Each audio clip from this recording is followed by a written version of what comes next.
श्रीमत्सद्गुणशालिनं चिदचिदे व्याप्यं च दिव्याकृतिं जीवेशाक्षरमुक्तकोटिसुखदं नेकावताराधिपं ज्ञेयं श्रीपुरुषोत्तमं मुनिवरे वेदान्तगीतं विभु तन्मूलाक्षरयुक्तमेव सहजानन्दं च वन्दे सदा कृपा करो मुझ ऊपरे सुखनिधि सहजानंद गुण तमारा गाववा बुद्धि आपजो सुख कंद गुण तमारा गाववा बुद्धि आपजो सुख कंद। श्री स्वामिनारायण भगवाननी जय। अक्षर पुरुषोत्तम महाराजनी जय। गुणातीतानंद स्वामी महाराजनी जय। प्रमुख स्वामी महाराजनी जय। प्रगट गुरु हरि महंत स्वामी महाराजनी जय। सूरत अक्षरधाम महोत्सवनी जय। दरेक दिव्य हरिभक्तों ने वसंत पंचमीना जय स्वामी नारायण।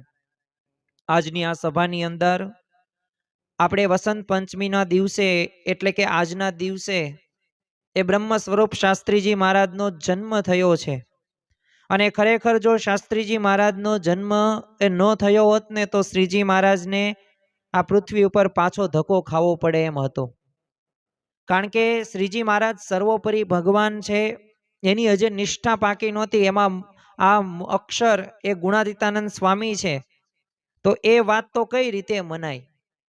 તો ભગતજી મહારાજે બીડું ઝડપ્યું અને શાસ્ત્રીજી મહારાજે આ મૂર્તિમાન એ સિદ્ધાંત કર્યો અને ખરેખર જ્યારે પૃથ્વી ઉપર શ્રીજી મહારાજ આવ્યા ને તો એ ભક્તોના મનોરથો પૂરા કરવા માટે, એકાંતિક ધર્મનું સ્થાપન કરવા માટે અને શુદ્ધ ઉપાસના પ્રવર્તનનો એમનો મુખ્ય હેતુ હતો। તો આ શુદ્ધ ઉપાસના એટલે શું? તો અક્ષર રૂપ થઈને પુરુષોત્તમની ભક્તિ કરવી। પરંતુ અક્ષર રૂપ તો એમ નામ તો થઈ ન શકીએ।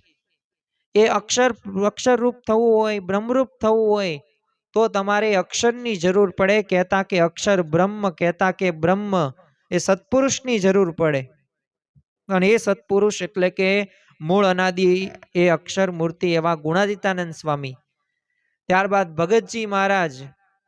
તો આ બધાય તે એ સિદ્ધાંતો હતા અને લોયાના 7મા વચનામૃતની અંદર તે શ્રીજી મહારાજે સ્પષ્ટ એ દરેક હરિભક્તોને કહ્યું છે કે બ્રહ્મરૂપ થઈને જ પરબ્રહ્મની એ ભક્તિ કરી શકાય છે।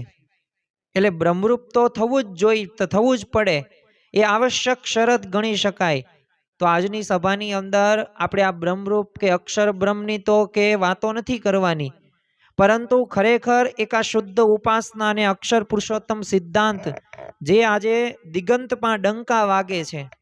આજે દેશ પરદેશની અંદર એ હજારો મંદિરો હોય, લાખો કાર્યકરો, હરિભક્તો હોય કે 160 જેટલી એક સામાજિક પ્રવૃત્તિઓ હોય, તો એના જો કોઈ મૂળની અંદર હોય ને તો મૂળ કયા છે? તો અક્ષર પુરુષોત્તમ સિદ્ધાંત અને બ્રહ્મ સ્વરૂપ શાસ્ત્રીજી મહારાજના આજે આપણે એક થોડાક એવા જીવન પ્રસંગો એ જાણવાના છે। ખરેખર તો આજના દિવસે એમના જીવન પ્રસંગો સાંભળીને આપણે ઘણી બધી પ્રેરણાઓ પણ લઈ શકીએ તેમ છીએ, કારણ કે આપણા જે ગુણાતીત ગુરુ પરંપરા છે અને આજનો દિવસ કેટલો પવિત્ર દિવસ છે। તો આજના દિવસે આમ તો એકેય મુહૂર્ત જોવામાં નથી આવતું, બધાય સારા કામો આજના દિવસે કરવામાં આવે છે, ગમે તે સમયે તમે કરી શકો, કારણ કે આજે વસંત પંચમીનો દિવસ છે અને બ્રહ્મ સ્વરૂપ શાસ્ત્રીજી મહારાજનો એ જન્મદિન છે।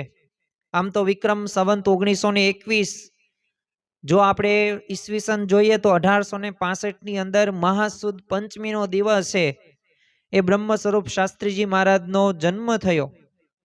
આમ તો છે ને જન્મતા વેત જ તે એમને ઘણા બધા એવા ચમત્કારો શાસ્ત્રીજી મહારાજે બાળપણથી જ કરેલા હતા। એમના જીવનની અંદર એવો ભક્તિભાવ આપણને જોવા મળે છે, એવી નિર્ભયતા જોવા મળે છે, એટલી સચ્ચાઈ જોવા મળે છે અને પ્રભુ પરાયણ જ એમનું જીવન એ આપણને જોવા મળે છે। જ્યારે આપણે એમના જીવન ચરિત્રો વાંચીએ ત્યારે આપણને એ સહેજે સહેજે એમના એ ભક્તિભાવની, એમના બાળ ચરિત્રોની એક આપણને મનમોહક વાતો એ હૃદયને સ્પર્શે છે। તો આજે આપણે એવા થોડાક પ્રસંગો જોશું જેથી આપણને પણ આજના દિવસે કંઈક ને કંઈક આપણને પ્રેરણા પ્રાપ્ત થાય। તો આજની સભાની અંદર આપણે એવા અલ્પ એવા થોડાક પ્રસંગો જોશું જેથી આપણને ખ્યાલ આવે કે આપણા જે ગુરુ છે શાસ્ત્રીજી મહારાજ એ બાળપણથી જ તે એ કેટલા પ્રભાવિત હતા. અને સાથે સાથે એ પ્રભાવિત તો હતા, પણ એમનામાં કેવા કેવા ગુણો હતા. તો આમ તો સંવંત 1930ની સાલની અંદર હવે એ બ્રહ્મ સ્વરૂપ શાસ્ત્રીજી મહારાજના એ પિતા, એમનું નામ ધોરીભાઈ. આમ તો મેહાળાવની અંદર શાસ્ત્રીજી મહારાજનો જન્મ થયો છે અને એમના એ માતાનું નામ એ હેતબા. હવે સ્વાભાવિક રીતે આ ધોરીભાઈએ એક બ્રાહ્મણને બોલાવીને સારું એવું મુહૂર્ત જોવરાવીને હવે એમની જે વિદ્યા ભણવાની હતી ને એનો આરંભ કરાવ્યો. અને ગામની ધોળી નિશાળની અંદર એ અલિન્દ્રાના એક ગંગારામ મહેતાજી હતા. હવે પોતે શિક્ષક, એમની પાસે આ ડુંગર ભગતને મૂકવા માટે એ ગયા, પરંતુ આ બાળ ભક્ત આ ડુંગરભાઈમાં એક અપૂર્વ બુદ્ધિ હતી. આમ તીવ્ર સ્મરણ શક્તિ અને સ્પષ્ટ એક વિચાર શક્તિ એ જોવા મળતી. હવે આ મહેતાજીએ જે પાઠો શીખવે ને તરત એમને કંઠસ્થ થઈ જાય. અને મહેતાજી પણ આ બાળ વિદ્યાર્થીની અતિ તેજસ્વીતાથી તો અને બુદ્ધિથી પાછા પ્રભાવિત થઈ ગયેલા હતા. અને એમના ઉપર વિશેષ ધ્યાન પણ આપતા હતા અને પ્રેમ પણ એટલો વિશેષ એ કરતા હતા. હવે ડુંગરભાઈએ પણ એવો જ વિચાર દ્રઢ કરેલો. અને જો બ્રહ્મ સ્વરૂપ શાસ્ત્રીજી મહારાજના આ જીવન પ્રસંગો દ્વારા આપણા બાળકોને પણ આપણે પ્રેરણા આપી શકીએ. કારણ કે શાસ્ત્રીજી મહારાજે એ નક્કી જ કર્યું હતું, ભણવું તો પહેલો નંબર અને સાધુ થવો ને તોય પહેલો નંબર. તો જો આપણને એક આ વાક્ય ઉપરથી ખ્યાલ આવે કે આપણી દરેક પ્રવૃત્તિ રહીને આ પ્રવૃત્તિ પાછળનો જો આ આશ્રય હોય ને તો અવશ્ય એમાં આપણે સફળતા આપણને પ્રાપ્ત થાય છે. કારણ કે આપણે પણ આધ્યાત્મિક માર્ગની અંદર આગળ વધવું હોય, આપણે કોઈક ઉદ્યોગ કે ધંધાકીય કે નોકરી એની અંદર પણ આગળ વધવું હોય, તો દરેક ક્ષેત્રની અંદર આ સિદ્ધાંતોની અતિ અગત્યનો જોવા મળે છે. એટલે શાળાની અંદર તો મહેતાજી પાસે આંક ને ખાતા ને પત્તા ને કાગળ ને એ હુંડી ને ધાતુઓ ને વ્યાજ ને વિઘોટી આ બધું તે શીખી જ ગયા. પણ બ્રહ્મ વિદ્યા માટે એ અરસાની અંદર છે ને મેહળાવ મંદિરની અંદર એ વિષ્ણુ પ્રસાદ દાસજી હોય, સાધુ ચરણદાસજી હોય કે નિષ્કામાનંદજી હોય કે હરિકૃષ્ણાનંદજી હોય કે જગન્નાથજી હોય, આ બધા સંતો પાસે જાય અને એમની પાસે બેસે અને એમને જે જિજ્ઞાસા વૃત્તિ હોય, આ જિજ્ઞાસા વૃત્તિમાં એ પ્રશ્નો જે આવે એ આ બધા સંતોને પૂછે. અને જોત જોતાની અંદર તો ડુંગર ભક્તે એ સત્સંગના પણ ઘણા ખરા ગ્રંથો, એ વચનામૃત હોય, ભક્ત ચિંતામણી હોય કે ધર્માખ્યાન હોય કે નિષ્કાન સ્વામીના ગ્રંથો હોય કે શ્રીમદ ભાગવતનો એ દશમ કે પંચમ સ્કંદ હોય, આ બધાય ગ્રંથો તેમને ભણ્યા. અને મંદિરમાં તે સાધુનું મંડળ ન હોય ને ત્યારે રાત્રિની કથા પોતે જ કરે. અરે અમુક વાર તો પત્તાઓ એ કોઈક સાધુ સંતોએ લખીને તે એ ફાડીને નાખી દીધા હોય, જે કંઈક ભૂલ થઈ હોય તો એ બધાય તે પોતે કાગળિયા હોય એ ભેગા કરે અને પાછું એ કંઠસ્થ કરે ને એના ઉપર કથા કરે. એટલે આવા તો ઘણા બધા એમના ગુણો હતો, એ બાળપણથી નસતે એટલે બધા એ ગુણોથી છે ને આકર્ષાઈ ગયા. અને સવારે નિશાળે જાય અને સાંજે પાસે નિશાળથી પાછા ઘરે જાય. એટલે ત્યાંના એક છે ને પટેલ હતા, રાવજીભાઈ એમનું નામ. હવે આ ડુંગર ભક્ત સામે દર વખતે સામું જોયે. હવે આ રાવજીભાઈની તે પોતે સ્થિતિ સંપન્ન હતા, પણ એમને એક પ્રશ્ન શું હતો, શેર માટીની ખોટ હતી, સંતાન નહોતું. એટલે આ ડુંગર ભક્તને જ્યારે જુએ ને ત્યારે આમ પોતે નિશાસો નાખે અને મનમાં એવો વિચાર કરે કે જો આવો દીકરો ઘેરે હોય ને તો મારી સંપત્તિ શોભે. એટલે ઘણી વખત છે ને આ ડુંગરભાઈને પોતાના ઘરે બોલાવે અને પાછા એવી રીતે પૂછે કે ડુંગર, તું મારે ત્યાં રહીશ? તો જો તું રહીશ ને તો હું તને પેટલાદની અંગ્રેજી નિશાળમાં છે ને ભણવા મોકલીશ અને અંગ્રેજી રાજ્યનો મોટો તને એ અમલદાર પણ બનાવીશ. આવા તો પ્રલોભનો એ બ્રહ્મ સ્વરૂપ શાસ્ત્રીજી મહારાજને બાળપણથી જ આવેલા. અને આવી વાત જ્યારે રાવજીભાઈની સાંભળે ને ત્યારે શાસ્ત્રીજી મહારાજ ડુંગર ભક્ત તો હસતા હસતા એમની ઉપેક્ષા સહિત કહેતા, જો આ ઘણું બધું ભણીને તો નોકરી કરીને પરતંત્ર રહેવાનું હોય તો આ બધું ભણતર શું કામનું? એટલે મારે તો જો સાધુ થવું છે ને વિદ્વાન થઈને ઘણા બધાને છે ને બ્રહ્મ વિદ્યા એ ભણાવવી છે. એટલે એમના આવા શબ્દો સાંભળીને એટલે આ રાવજીભાઈ પછી સમજી ગયા કે આ છોકરો કઈ સંસારમાં રહે તેવો જણાતો નથી. હવે એક દિવસ રાવજીભાઈના છે ને 3 માળના મકાનમાં હવે કાચનું ઝુમ્મર ક્યાં ગોઠવવું ને એ બધા વિચાર કરતા હતા. એટલે એટલા બધા માણસો બધા રાવજી ભાઈના ઘરે બધા ભેગા થયેલા. એટલે ઈ જોઈને છે ને પોતે આમ કુતૂહલ વશ થઈને ત્યાં ડુંગર ભક્ત જાય છે. અને બધાય તે ઝુમ્મરના વિચારમાં બધા ગૂંચવાયેલા હતા કે આ ઝુમ્મર ક્યાં લગાડીએ તો સારું લાગે. અને એટલામાં જ તે ડુંગરભાઈએ થોડોક વિચાર કરીને કહ્યું, જો ઝુમ્મર તમે પહેલા માળે ગોઠવો ને તો સારું દેખાશે. આમાં કહેવાય ને કે અત્યાર સુધી એ વાતનો તોડ આવ્યો નહોતો, પરંતુ કેમ જાણે કે આ વાતનો તોડ આવી ગયો ને એમ બધાએ આ સૂચન છે ને યોગ્ય માન્યું. અને ડુંગરભાઈ તરફ જોયું ને તો ડુંગરભાઈ હસતા હસતા દફતર બગલમાં નાખીને પોતે દોડતા દોડતા નિશાળે ગયા. હવે આ ડુંગરભાઈ તો ઉપર તો અતિ પ્રેમ અને આસક્તિને લઈને તે શ્રીજી મહારાજે પછી તો રાઘવજીભાઈ ઉપર પ્રસન્ન થઈ એમને સંતાન આપેલું અને એનું નામ જેઠાભાઈ પણ એ પાડ્યું. પણ ખરેખર શાસ્ત્રીજી મહારાજના જ્યારે આવા આપણે જીવન પ્રસંગો જોઈએ ને ત્યારે આપણને ખ્યાલ આવે કે આ કલા સૂઝ એ બાળપણથી જ આપણને જોવા મળે છે.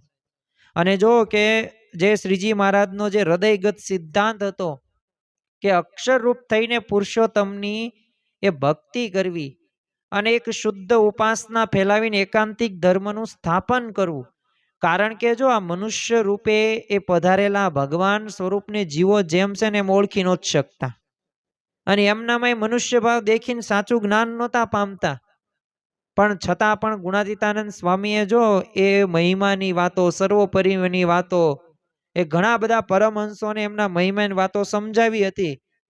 પણ પ્રશ્ન સદગુરુના મનની અંદર ઊંડે ઊંડે હું શંકા રહી ગઈ કે હજે તો આ શ્રીજી મહારાજ એ સર્વોપરી ભગવાન કોઈ મનાતા નથી, તો આ ગુણાતીતાનંદ સ્વામી અક્ષર છે એ કઈ રીતે મનાય? એટલે આ બધી તે મનમાં કે આ બધી મૂર્તિઓ તો મંદિરમાં પધરાવાશે કે નહીં પધરાવાય.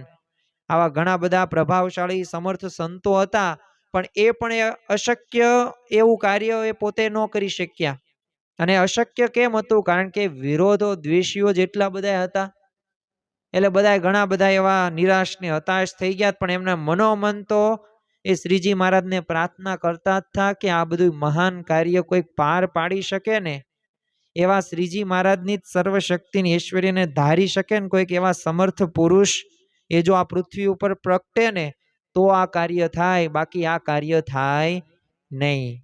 અને જો આ બાળપણથી જ તે આપણને ખ્યાલ આવે કે આવા પ્રસંગો સાંભળીને આ કાર્ય, કારણ કે શાસ્ત્રીજી મહારાજ એ પોતે અન્ય બાળકો કોઈક રમતા હોય ને તો શાસ્ત્રીજી મહારાજ રમે નહીં. એ પોતે એ રેતીમાંથી મંદિરો બનાવે અને ભક્તિભાવ કેવો તો મંદિરોમાં બનાવીને ઠાકોરજીને પધરાવે, ત્યાં થાળ ગાય, આરતી કરે. તો આવી ભક્તિભાવ એમને બાળપણથી જોવા મળતો. આમ તો ડુંગર ભક્તની કલા દ્રષ્ટિ પણ એટલી જ તે વિશિષ્ટ હતી. સંવંત 1932ની સાલની અંદર જ તે મેળાવની અંદર છે ને વૈષ્ણવોની હવેલી ચણાતી હતી. એટલે વૈષ્ણવાચાર્ય તો એ અરસાની અંદર ત્યાં હતા, એટલે હવેલીનું કામ છે ને આમ લગભગ બધું પૂરું થઈ ગયું.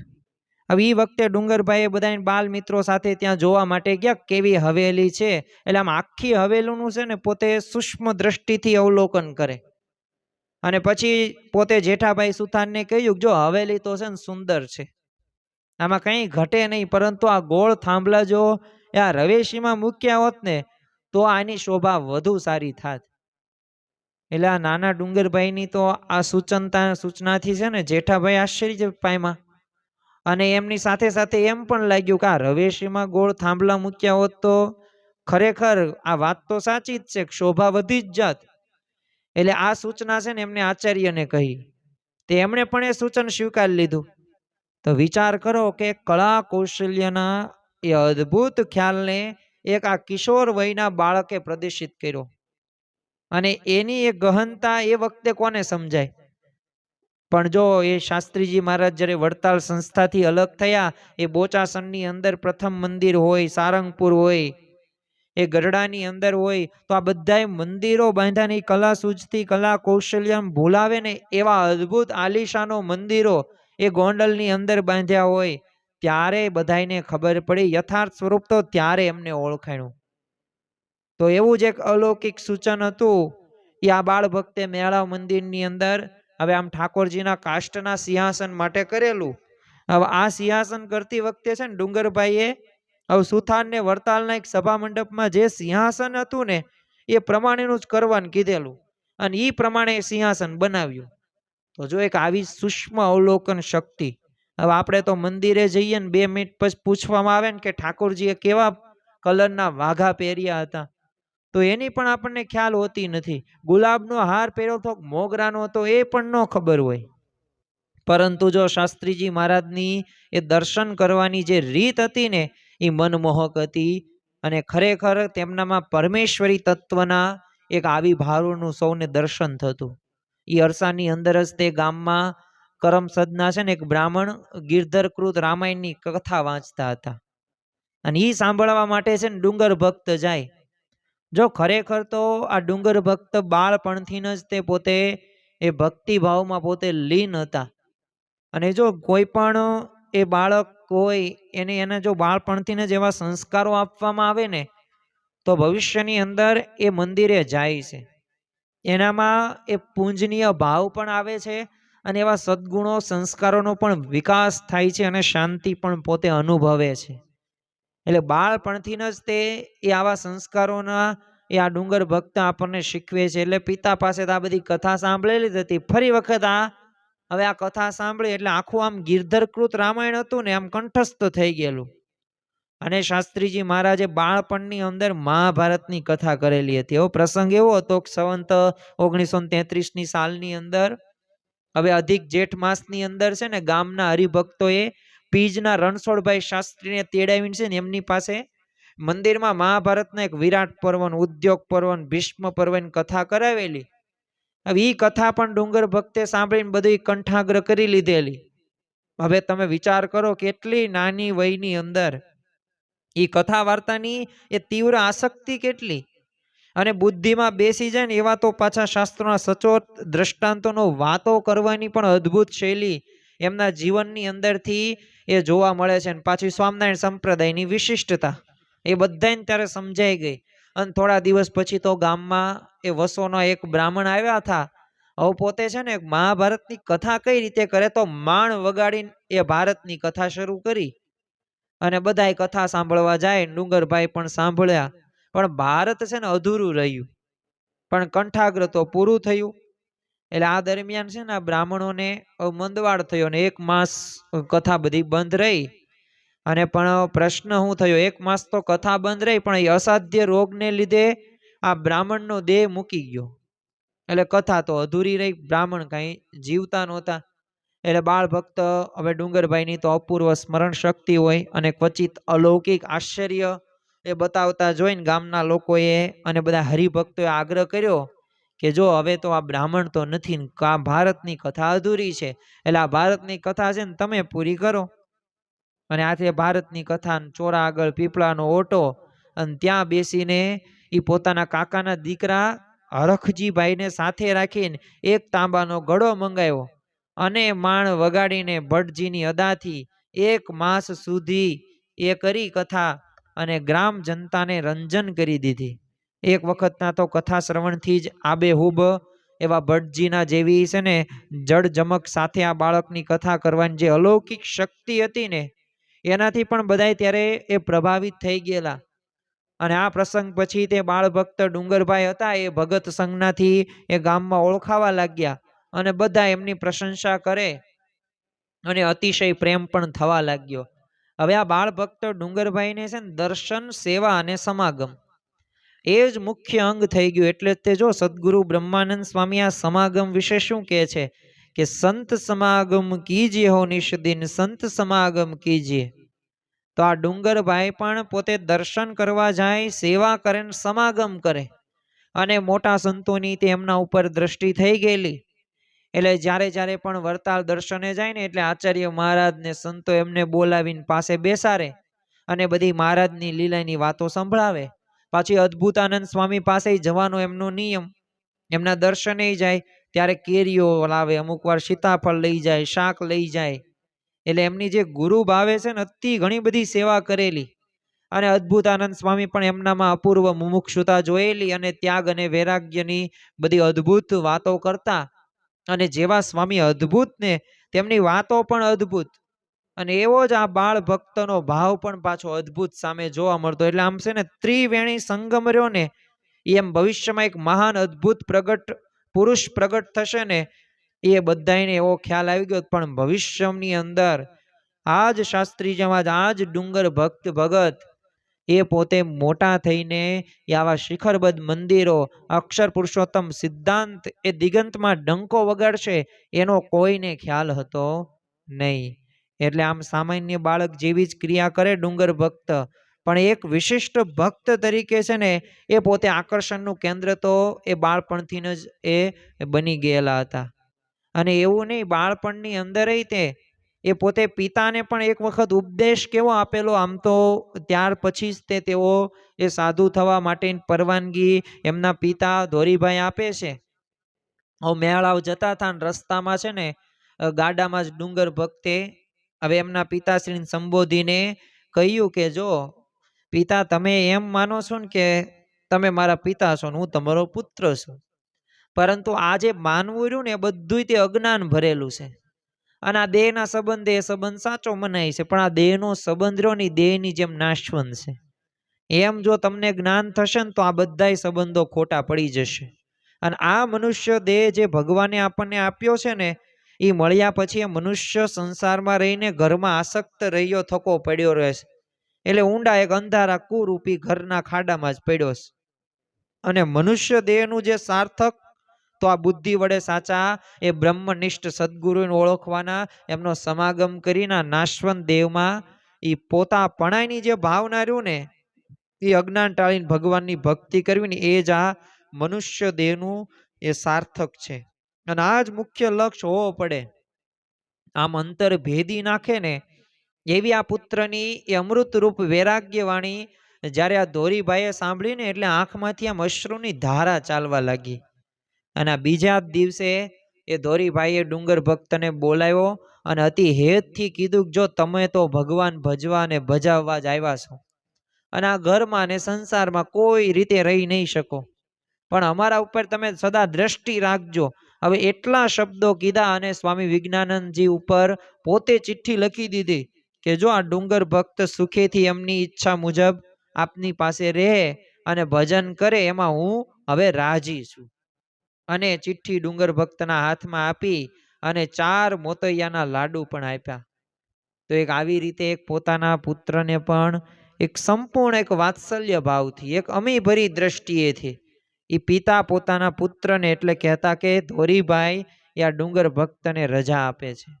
આમ તો ડુંગર ભક્તે પણ એવી જ અમી દ્રષ્ટિ એમના પ્રત્યે કરી, અને એ દ્રષ્ટિમાં એ પોતાનું કુટુંબ તો શું પણ સમગ્ર જગતના પરમ એક ઉદ્ધારક તરીકેનો ભાવ હતો. અને એ ભાવે આ લોકમાં આવવાનો પોતાનો આદેશ એ સિદ્ધ કરવા માટે એ તીવ્ર મુમુક્ષુઓને સદા પ્રેરક બને ને એવું મહાભિનિષ્કરણ સંવંત 1938માં માક્ષર માસની અંદર કર્યું. પણ ખરેખર એ શાસ્ત્રીજી મહારાજે એ કેવા વિરોધો વચ્ચે પણ એ આ અક્ષર પુરુષોત્તમનો એ ઉદ્ઘોષ કર્યો છે ને, એ પણ આપણને ખ્યાલ આવે. ખરેખર તો એમના જીવનની અંદર એ નકરા કષ્ટો જ આવેલા છે. અને કષ્ટો આવ્યા એટલું જ નહીં, કોઈ પણ પ્રકારની વ્યવસ્થા નહીં. વડતાલ સંસ્થાથી અલગ થયા તો નહોતા દાણા, નહોતા પાણા, નહોતા માણા, અરે આંગળીના વેઢી ગણી શકાય એટલા સંતો અને જીવ જેવા હરિભક્તો. પણ જો સિદ્ધાંત સાચો હતો ને, વાત સાચી હતી, એટલે વિરોધના વંટોળોમાં પણ એ શાસ્ત્રીજી મહારાજે અક્ષર પુરુષોત્તમ સિદ્ધાંત એ પોતે કર્યો. પાછું એટલું નહીં, વિરોધ સામે આવે પણ સામે વિરોધ નહીં કરવાનો. આ જો આપણા ગુણાતીત ગુરુ પરંપરાની એક વિશિષ્ટતા છે. કેવા અજાત શત્રુ! તો જો સ્વામીશ્રી તો જાણતા જ હતા કે આ શ્રીજી મહારાજની ઈચ્છાથી જ આવા સંજોગો ઉત્પન્ન થાય છે, અને કેવા કેવા સંજોગોની અંદર તો હવે પોતે અક્ષર પુરુષોત્તમની વાતો કરતા હોય સભામાં, તો હરિભક્તો બધા બેઠા હોય તો દ્વેષીઓ એ પોતે એક હવન કુંડની જેવું લઈને એની અંદર મરચીની ભભૂકી નાખે અને તાપ કરે, આખી સભા વેર વિખેર કરી નાખે. અરે શાસ્ત્રીજી મહારાજ વાતો કરતા હોય અને માટલાઓ પાણી ભરેલા ફોડે, જેથી છે ને પાણી પાણી થઈ જાય આખા સભા મંડપની અંદર. શાસ્ત્રીજી મહારાજને ખીચડીમાં ઝેર આપીને મારવાનો પ્રયત્ન કરેલો. અરે એટલું જ નહીં, ચૂલમાં એ જીવતા સળગાવી નાખવાનો પણ પ્રયત્ન કરેલો. એક વખત તો એ સોયનો એ દોડો તે એ સ્વાભાવિક રીતે પાછળ કર્યો અને ત્યાંથી પડખામાંથી લોહીની દંદુડી હેઠે વહે અને પગલા લોહી ના પડે. પણ છતાં પણ એ બસ શ્રીજી મહારાજનો આ સિદ્ધાંત છે ને, અને જે શુદ્ધ ઉપાસના છે, અક્ષરરૂપ થઈને પુરુષોત્તમની ભક્તિ કરવી, આ એમના જીવનની અંદર એ આપણને સ્પષ્ટ બતાવી આવે છે. પણ અજાત શત્રુ તો કેવા, તો ઘણી બધી ઉપાધિઓ થઈ એટલે એમના અંતરમાં દુઃખ નોય થાય. દુઃખ એક જ વાતનું કે આ શ્રીજી મહારાજના મહાપ્રસાદીના દિવ્ય સ્થાનમાં પણ આ શ્રીજીની શુદ્ધ ઉપાસનાની વાત નથી થતી. એટલે સ્વામી શ્રી છે ને 5 સંતો સાથે એ હરિકૃષ્ણ મહારાજની મૂર્તિ આગળ આવ્યા અને હરિકૃષ્ણ મહારાજને પ્રાર્થના કરી કે હે મહારાજ, જો અમારે તો જુદા પડવાનો સંકલ્પ નથી, પણ જો આપ અમને અહીંથી જુદા પાડતા હોય ને તો આપ અમારી સાયમાં રહેજો અને અખંડ ભેગા રહેજો. અને એમ કહીને એ સ્વામી શ્રી હનુમાન વાળા દરબાર જેથી 5 સંતો અને 150 જેટલા હરિભક્તો સાથે બહાર નીકળ્યા. અને એ વરતાલની શોભા જેવા આવા મહાન સંત એ જવાથી વરતાલ જાણે આમ સૂનું પડી ગયું હોય ને એવું બધાઈને મનોમન લાગતું હતું. ગોમતી તળાવના રસ્તે તે ગામના પોલીસ પટેલ કિશોરભાઈ મળ્યા અને એમને જાણ્યું કે સ્વામી શ્રીને વરતાલથી બહાર નીકળવું પડ્યું છે. એટલે તો દોડતા દોડતા મંદિર તરફ ગયા અને ત્યાં સ્વામીશ્રીને પ્રણામ કરીને કીધું કે સ્વામી, તમને જે જે ઉપાધિ કરતા હોય એના નામ આપો તો હું તેમને નડિયાદની જેલમાં ભેગા કરી દઉં. ત્યારે સ્વામીશ્રીએ કહ્યું, જો અજાત શસ્ત્રો હોય ને ત્યારે આપણને સ્પષ્ટ દેખાઈ આવે. એમણે કહ્યું કે જો આપણે એવું કંઈ કરવાનું નથી, આપણે તો જો સાધુના ધર્મ પ્રમાણે અપમાનોને સહન કરવાના છે, સત્સંગ કરાવવાનો છે. અને કિશોરભાઈ આ વાત સાંભળીને એ સ્વામીશ્રીની સાધુતા ઉપર નમી પડ્યા અને એમને માટે ગાડું મંગાવીને એમાં બેસીને જવા વિનંતી કરી. પણ સ્વામીશ્રીએ એમનો પ્રેમ જોઈને પછી વિનંતી સ્વીકારી. વરતાલમાં ખબર પડતી ગઈ એમ તો હરિભક્તોના ટોળે ટોળા હાર લઈને સ્વામીશ્રીને મળવા આવ્યા. થોડી વારમાં તો આમ હારનો ઢગલો થઈ ગયો. પણ પછી સ્વામીશ્રી ત્યાંથી નીકળ્યા, સામે ગાય મળી અને એ જોઈને સ્વામીશ્રી બોલ્યા કે શુકન તો સારા થાય છે. અને સૌને વિદાય આપતા સ્વામીશ્રીએ કહ્યું કે જો તમે વરતાલમાં ઠાકોરજીની જે જે ધર્માદો કે રસોઈ આપતા હોય કે પૂનમ કરતા હોય ને એ બધું ચાલુ રાખજો. મંદિર અને ઠાકોરજી આપણા છે, આપણે એમનામાંથી જુદા પડતા નથી. અને સ્વામીશ્રી કરમસદ આવ્યા અને ત્યાંથી બોચાસણ પધાર્યા. અને એટલું જ નહીં, પરંતુ સ્વામીશ્રી સાથે 5 જ સાધુ, પણ એ બધા પાછા શૂરવીર અને સ્વામીશ્રીના માટે એ માથું આપે ને એવા હતા. અને દેહના સુખ ને માન અપમાન ને ગણકારે એવા નહીં, એવા ન હતા. એટલે સોવે સ્વામીશ્રી માટે તો ઘણી બધી ઉપાધિઓ સહન કરી. કોઈ એક તો માથે ધગધગતી ચૂલાની રાખ નાખવામાં આવી, તો કોઈ કે પાછો સોયો ઘોંચવામાં આવ્યો હતો, તો કોઈકને પાછી એ કોઈ પણ પ્રકારની ફરિયાદ એ સ્વામીશ્રીને કરી નથી. બસ બધું એ સહન એમને કરેલું છે. જો આ એમની આ જીવન ભાવના આપણને સ્પષ્ટ દેખાઈ આવે છે. આ એમની અજાત શત્રુતા છે. અને એટલું જ નહીં, એ ઘણા બધા એવા ચમત્કારો પણ થયેલા છે, પરંતુ છતાં પણ એ શાસ્ત્રીજી મહારાજના એ હરિભક્તોને એ શાસ્ત્રીજી મહારાજે કહ્યું છે કે નહીં, સારંગપુરનું મંદિર જ તે જે પાયા ખોદાતા હતા ચરુ નીકળ્યા હતા, પણ છતાં પણ એ જે સોનું કે ચરુ લીધા નહીં, દાટે કે અમારે તો ભક્તો પાસેથી સેવા લેવી છે. અને કેવો ચમત્કાર, તો સ્વામીશ્રીએ જ્યારે બોચાસણમાં જોત જોતામાં મંદિર કરી દીધું અને ગઢડામાં તે ભીમજીભાઈને તો પહેલેથી જ સ્વામીશ્રી પ્રત્યે દ્વેષ હતો. એટલે એમને વરતાલમાં છે ને કોઠારી ગોરધનભાઈ ઉપર પત્ર લખ્યો કે ગુજરાતના દાળ ભાત ખાવ ને તમારા જેવા એ વાણિયાની નજર સામે યજ્ઞ પુરુષદાજીએ ગુજરાતમાં મંદિર કર્યું, પણ જો સાબરમતીની આ બાજુ એટલે કાઠિયાવાડમાં કરી જોઈએ ને તો ખબર પડે. અને એમને ક્યાં ખબર હતી કે આ મંદિરો તો સ્વામીશ્રી રહીને શ્રીજી મહારાજ કરતા હતા. અને સ્વામીશ્રી પણ એમને માત કરવા નહીં, પણ એ હવે શ્રીજી મહારાજના જે કોલ હતા ને એ પૂરા કરવા મંદિરો કરતા હતા. અને સારંગપુરના એ હરિભક્તોના આગ્રહથી સ્વામીશ્રીએ સારંગપુર પધાર્યા અને અહીંના તે હરિભક્તો તો સ્વામીશ્રી પ્રાણથી પ્યારા હતા. એક દિવસ તો સ્વામીશ્રી શ્રીજી મહારાજના પ્રસાદીની છે ને મોટા કુંડે નાહવા જતા. તે રસ્તામાં તો હાલ જ્યાં મંદિર છે ત્યાં ઊભા રહ્યા અને સાથે આવેલા મોતીભાઈને સ્વામીશ્રીએ કહ્યું, મોતીભાઈ, આ શ્રીજી મહારાજ આ જગ્યાએ મંદિર કરવાનો સંકલ્પ કર્યો હતો અને મંદિર થશે એવું વચન આપ્યું હતું, માટે અહીંયા મંદિર જરૂર થશે. અને એમ કહીને નાવા ગયા. નાઈને આવ્યા ને પછી સ્વામીશ્રીએ મોતીભાઈને કીધું કે આપણે સારંગપુરમાં મંદિર કરવું છે તો એનું તમે કીર્તન બનાવો. હજી તો એ જમીન છે, કંઈ પણ પ્રકારની સુવિધા નથી, પણ છતાં આવું જ્યારે વાત કરીને એટલે મોતીભાઈને શું પ્રશ્ન થયો, વિચારમાં પોતે પડી ગયા કે હજી તો બોચાસણની અંદર મંદિર અધૂરું છે, કોઠારમાં કઈ પૈસા નથી અને આ સ્વામીશ્રી આવા સંકલ્પ કરે છે. તે એમની તો મતી થોડીક મૂંઝાઈ ગઈ. તે સ્વામીશ્રી એમની સામે જોયું ને અને તેવામાં તો એમને આશ્ચર્ય દેખાઈ ગયું અને નજર સામે 3 શિખરનું ભવ્ય મંદિર એ સોનાના કળશ સહિત ધામધામી મુક્તની પ્રતિમા અને સિંહાસન સહિત દેખાણું.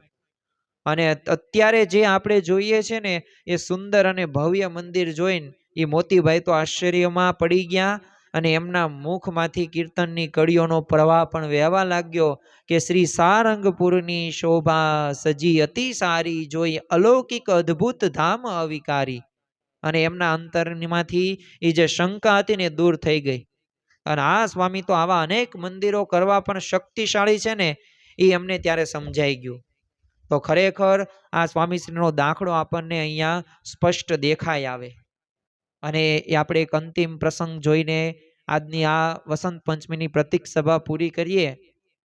આમ તો વૈશાખ સુદ ચોથ એટલે સંવંત 2007ના દિવસે હવે શાસ્ત્રીજી મહારાજની સ્થિતિ બહુ ગંભીર હતી અને બધાય પાછા ચિંતાતુર પણ હતા. અને જો શાસ્ત્રીજી મહારાજે નો આપણા ઉપર ઉપકાર કેટલો, હવે એમના આપણે કહેવાય ને કે લાખ લાખ વંદન કરીએ ને તોય ઓછા.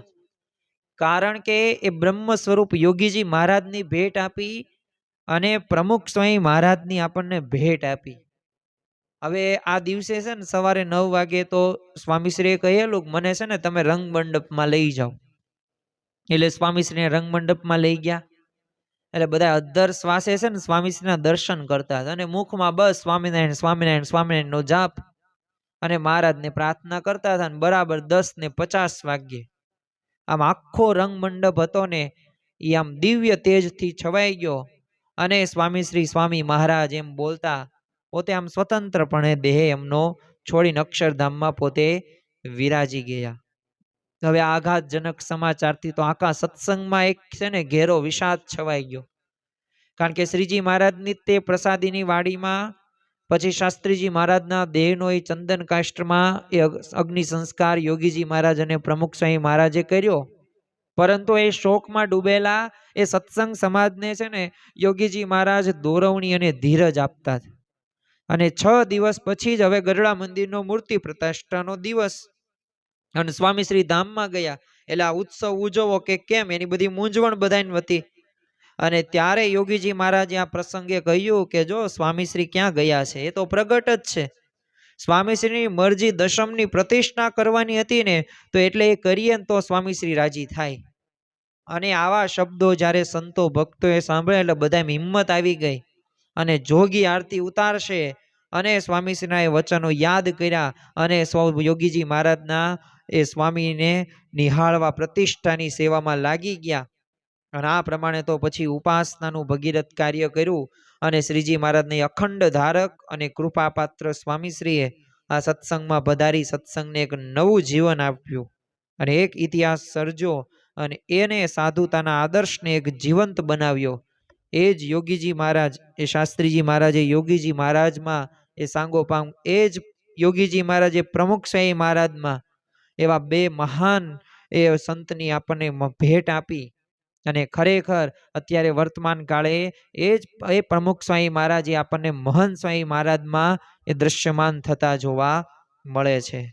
અને જો એમના જીવન પ્રસંગો દ્વારા આપણને ખ્યાલ આવે તો આવા હતા એ બ્રહ્મ સ્વરૂપ શાસ્ત્રીજી મહારાજના એ જીવન પ્રસંગો.